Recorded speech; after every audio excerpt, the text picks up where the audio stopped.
dear learners, and welcome back to English Flow. I'm Kim, and I'm really happy you're here. Here's something we all do, every single day, no matter where we're from. We eat. Breakfast, lunch, dinner, and usually a snack or two in between. But knowing the word food isn't the same as being able to actually talk about your meals in English. Describe what you ate, ask someone what they're having, or just chat casually about food. So today, we're taking a full walk through the food day, from the moment you wake up to the moment you go to bed, with plenty of real food names and natural examples along the way. Quick thing before we start, if you're enjoying English Flow, hit subscribe and tap the bell so new episodes reach you, and a like or comment always makes my day. Okay, let's eat. Let's get into it. First, a few simple verbs you'll use all the time. We say, have breakfast, have lunch, or have dinner. And have here simply means eat. You can also just say eat breakfast or eat dinner directly. If someone doesn't eat a meal at all, we say they skip it. I skipped breakfast this morning means they left the house without eating anything. And a small bite between meals is a snack. The verb is to snack on something, like I'm snacking on some crackers while I work. Let's start the day properly with breakfast. A really common question is simply, what did you have for breakfast? And honestly, there are dozens of possible answers. Eggs are probably the classic breakfast food, and they come in a few different styles. Scrambled eggs are mixed together and cooked soft. Fried eggs are cooked in a pan without mixing. Boiled eggs cook right inside their shell in hot water, and poached eggs are cooked gently in water without the shell at all. An omelet is a bit different. It's beaten eggs cooked flat, usually filled with cheese, ham, or vegetables. Bread shows up a lot too. Toast is just bread browned in a toaster, and people top it with butter, jam, honey, or peanut butter. A newer favorite is avocado toast, where mashed avocado goes on top, sometimes with a fried egg sitting right on it. If you'd rather eat something cold and quick, there's cereal, small pieces of grain eaten with milk, or granola, a crunchy mix of oats, nuts, and dried fruit, often stirred into yogurt. And if you want something warm and soft, oatmeal, also called porridge, is made from oats cooked slowly until they're thick and comforting.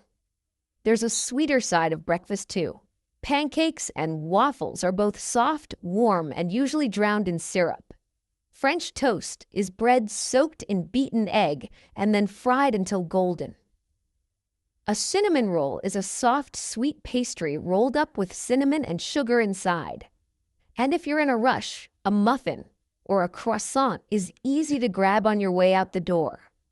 On the savory side, you'll hear about bacon, sausages, and hash browns, which are just shredded potatoes fried until crispy. Put a lot of these together on one plate, and you get what's called a full English breakfast. Eggs, bacon, sausages, baked beans, a grilled tomato, and toast, all at once. And there's the breakfast burrito, which wraps eggs, cheese, and often bacon or beans inside a warm tortilla. Round it all off with some fruit, a banana, an apple, strawberries or blueberries, maybe a bagel with cream cheese, and something to drink. Coffee, tea, orange juice, or a smoothie. Here are a few natural sentences putting all this together. I usually have scrambled eggs and toast for breakfast. This morning, I just grabbed a coffee and a muffin on my way out. On weekends, I love making pancakes with fresh strawberries. I'm not really hungry in the mornings, so I usually skip breakfast. And if you're really, really hungry, there's a simple word for that. I'm starving. Now let's move ahead to lunch, the meal that lands right in the middle of the day. You'll hear, "What's for lunch?" or "What are you having for lunch?" constantly. A sandwich is probably the most classic answer, and there are so many kinds worth knowing. A club sandwich is stacked with chicken, bacon, and lettuce. A BLT is named after its three main ingredients: bacon, lettuce, and tomato. A sub sandwich is built on a long bread roll, and a wrap is basically a sandwich rolled up inside soft flatbread instead of sliced bread. There's also the quesadilla, a tortilla folded around melted cheese and often chicken. Beyond sandwiches, lunch might mean a salad. A Caesar salad with lettuce, cheese, and crunchy croutons is a classic. Or a bowl of soup, pasta, rice, a slice of pizza, a burger and fries, tacos, sushi, ramen, or a poke bowl. Rice topped with fish and fresh vegetables. Some people just reheat leftovers from last night's dinner. If you bring food from home instead of buying it, we say you packed your lunch. And if you're inviting someone to eat with you, a natural way to say it is, let's grab lunch together. Quick, casual, and very common. A few useful lunch phrases. I packed a sandwich for lunch today. I'm in the mood for something light, maybe just a salad. I could really go for some pizza right now, meaning you genuinely love to eat that specific thing at this exact moment. And when a meal was exactly what you needed, you can say, that hit the spot. Now for dinner, usually the biggest meal of the day, eaten in the evening. What's for dinner is the question every hungry family member asks while waiting in the kitchen. Chicken, steak, fish, salmon, and shrimp are all common dinner proteins. Alongside them, you might find rice, potatoes, often mashed potatoes, boiled and crushed until soft, sometimes topped with gravy, a thick, savory sauce, or vegetables and pasta. A warm stew, a flavorful curry, meatballs, a baked casserole, and a quick stir-fry, small pieces of meat and vegetables cooked fast in a hot pan are all regulars on the dinner table too. On special occasions, families sometimes make a roast, a large piece of meat cooked slowly in the oven. The Sunday roast is a well-loved British tradition. Or they fire up the barbecue, often just shortened to BBQ, meaning food grilled outdoors. When everything's ready, someone usually calls out, dinner's ready. And on nights when nobody feels like cooking, there are two easy options: to order in, meaning to have food delivered, or to eat out, meaning to head to a restaurant instead. A few natural dinner sentences. We're having chicken and rice for dinner tonight. I'm too tired to cook, let's just order in. My mom makes the best lasagna. It's always the highlight of Sunday dinner. And if you're extremely hungry before dinner even starts, there's a fun, exaggerated way to say it. I could eat a horse. Nobody actually means it literally. It's just a playful way of saying you're very hungry. Quick pause. If you haven't already, subscribe and tap the bell. It really helps this show grow. All right, back to it. Beyond the three main meals, there's brunch, a lazy weekend mix of breakfast and lunch, usually eaten late in the morning, often with eggs, pancakes, and coffee all together on the table. And of course, there's dessert, cake, ice cream, cookies, pie, a warm brownie, or a soft pudding. Snacks deserve a mention too, since we all reach for them constantly. Chips, popcorn, pretzels, nuts, a granola bar, or simply a piece of chocolate.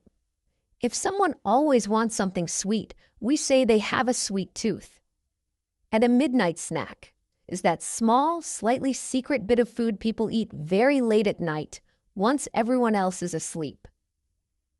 Let's finish with how food actually tastes, because these words come up in almost every food conversation. Something can taste sweet, salty, sour, or bitter, and savory describes food that's rich and full of flavor without being sweet at all. Spicy means it has that strong chili or pepper kick. Crunchy describes anything that snaps when you bite it. And juicy describes something full of liquid like a ripe fruit or a good burger. Meat that's soft and easy to chew is tender, while food with almost no flavor at all is bland, and food that's a little too oily is greasy. To praise something, you can say, this is delicious, this is amazing, or simply, this is so good, and if it's really outstanding, this is to die for. If you don't like something, a gentle way to say so is, I'm not really a fan of this. Much softer than saying, I hate this. If you're craving something specific, you might say, I've been craving chocolate all day. And if you've eaten so much you truly can't eat another bite, the perfect word is stuffed. Now let's bring everything together with 3 full conversations, 1 for each meal, so you can hear how naturally all of this fits into real speech. First, breakfast at home on a weekday morning. Morning, what are you having for breakfast?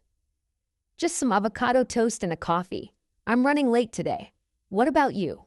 I'm making scrambled eggs with hash browns. Want some before you go? I really wish I had time. It smells amazing. Maybe tomorrow?